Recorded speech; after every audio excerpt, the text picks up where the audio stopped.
Bom dia, meus queridos, tudo bem? Aqui quem está falando é o professor Mateus. Estou voltando agora com a exposição do livro de Ezequiel. Meu irmão esteve me ajudando nesses 2 dias. E hoje nós vamos expor os capítulos 32, o 33 e o capítulo 34.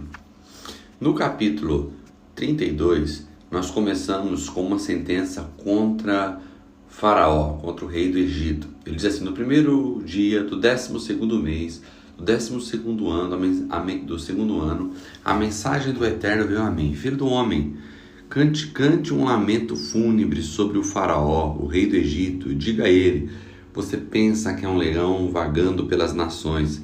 Você é mais parecido com um dragão do oceano fazendo barulho nas ondas agitadas. E aí ele vem proferindo uma canção de lamento, dizendo que ele tiraria ele da água, faria dele uma carniça, que todas as bestas feras viriam se alimentar dele.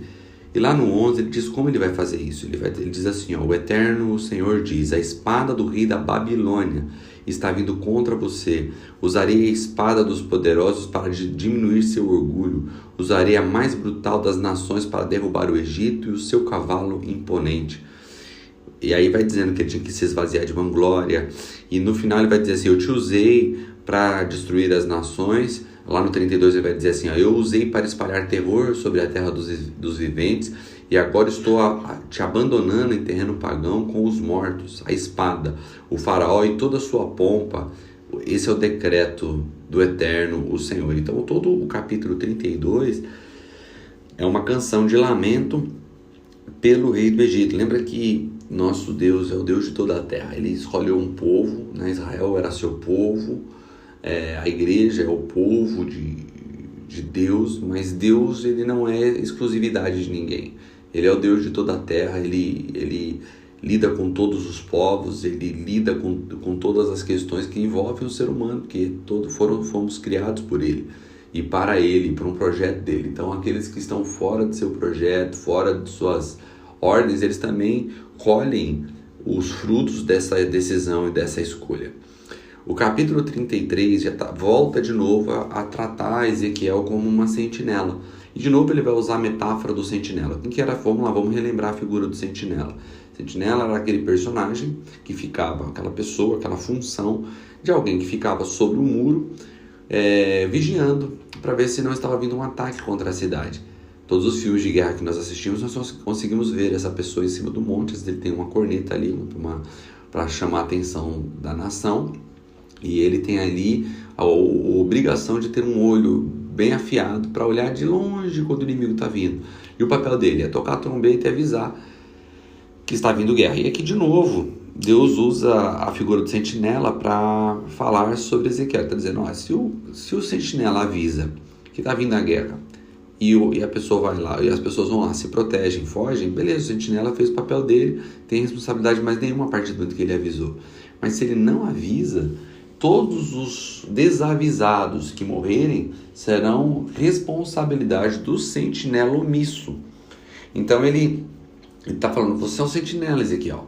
Seu papel não é mudar as pessoas, seu papel não é convencê-las a fugir ou mudarem seus rumos. O seu papel é anunciar a minha palavra. E aí o mais lindo de tudo isso, é um oásis no meio de tanto lamento e de decreto de destruição. Esse capítulo 33 é um oásis. Porque ele está dizendo assim: porque o meu objetivo ao anunciar o juízo, ao anunciar o castigo, ao anunciar a espada, o meu objetivo é que eles se arrependam, é que eles mudem seu caminho. Olha o que ele diz no verso 10. Filho do homem, falei a Israel, diga a eles, vocês disseram: nossas rebeliões, nossos pecados estão pesando contra nós, estamos afogando. Como podemos continuar vivendo? Diga a eles: tão certo como eu sou o Deus vivo, não tenho prazer na morte dos perversos. Quero que eles se arrependam dos seus maus caminhos e vivam. Deem meia volta, voltem dos seus maus caminhos, porque morrer, Israel. Então, às vezes a gente olha para Deus como quem está ali. Não, é isso mesmo, estou falando isso aqui porque já era. E ele está dizendo aqui que não, eu estou falando para que vocês se arrependam. Eu estou falando para que vocês mudem. Nós vamos perceber ali na frente que o povo é o povo que não se arrependia mesmo, o povo que continuava nos seus pecados. Ele vai dizer no verso 17: seus compatriotas dizem: a forma do Senhor agir não é justa, mas o modo como eles vivem que não é justa. Se uma pessoa boa deixa a vida justa e mergulha no pecado, ela morrerá por isso. E se uma pessoa perversa abandona a sua vida de maldade e começar a viver de forma correta e justa, ela viverá. Mas vocês continuam dizendo, a forma do Senhor agir não é justa. Veremos, Israel, eu decidirei o destino de cada um de vocês exatamente com base no tipo de vida que cada um vive. No verso 21 ele diz, olha, mostra como que o povo continua sempre sem arrependimento. No dia 5 do 10º mês, no 12º ano, um sobrevivente de Jerusalém veio a mim e disse, a cidade caiu. E se você continuar lendo, você vai ver que a voz de Ezequiel voltou, lembra que ele estava calado, né? E desde que ele tinha profetizado contra a queda de Jerusalém, agora quando caísse, Deus falou que a voz dele voltaria. A voz dele voltou um dia antes, ele vai dizer aqui. Mas quando você vai ler o texto, você vai perceber que o povo está reclamando de que, poxa, a gente é dono da terra. No verso 23 ele diz, a mensagem do Eterno veio a mim, filho do homem, o que estão dizendo nas ruínas de Israel?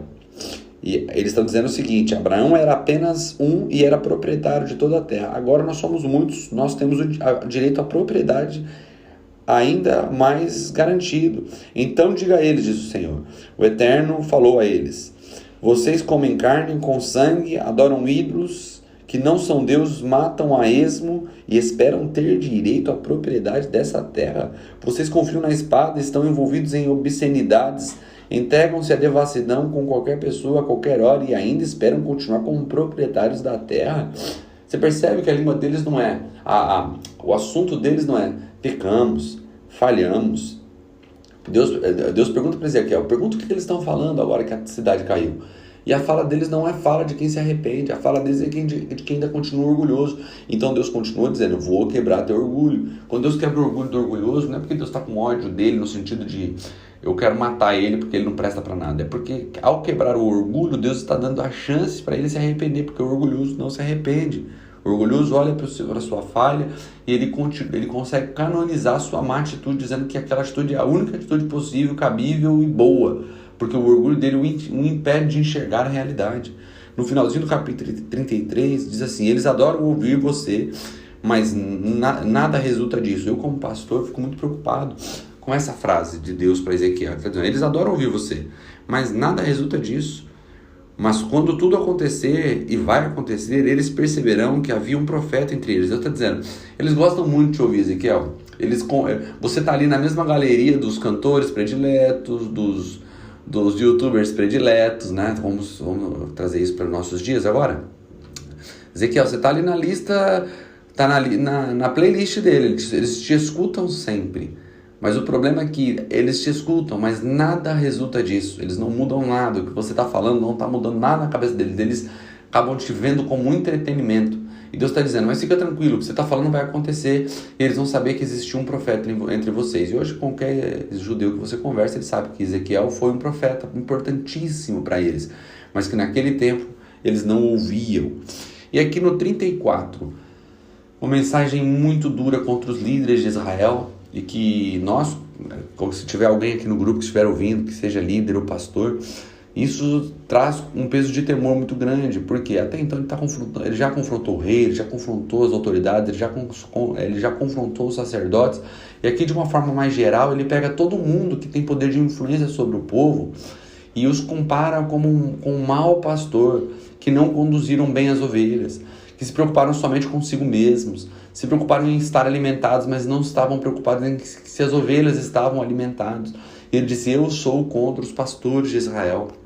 E ele fala que ele vai destruir esses pastores, porque esses pastores foram gananciosos, só se preocuparam em tirar proveito de suas ovelhas, não cuidaram delas e ainda se aproveitaram delas. Ele está dizendo que os líderes de Israel não cuidaram bem do povo e que eles seriam responsabilizados sim pela forma que o povo foi conduzido, porque quando há um bom líder, o povo é guiado para o caminho correto. Mas vamos perceber isso no livro de Reis, de Crônicas, de Samuel.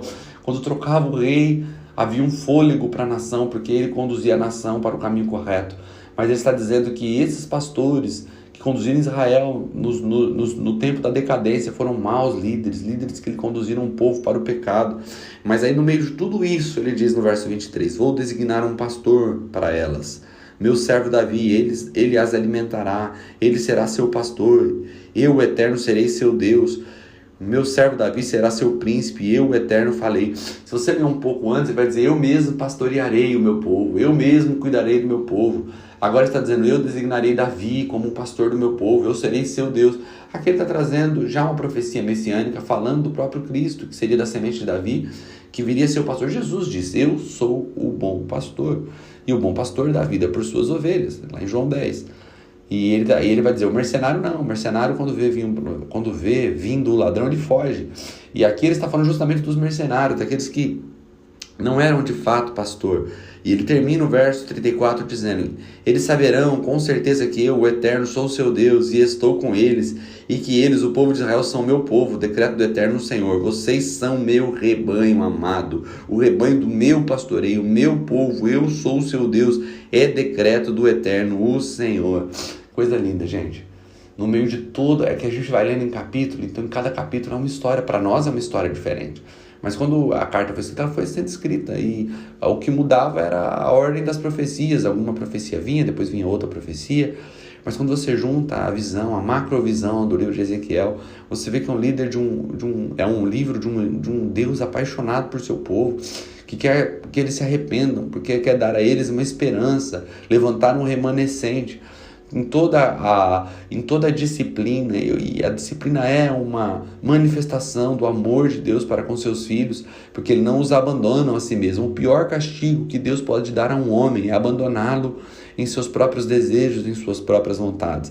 Um pior mal que alguém pode estar vivendo é estar prosperando enquanto está errando.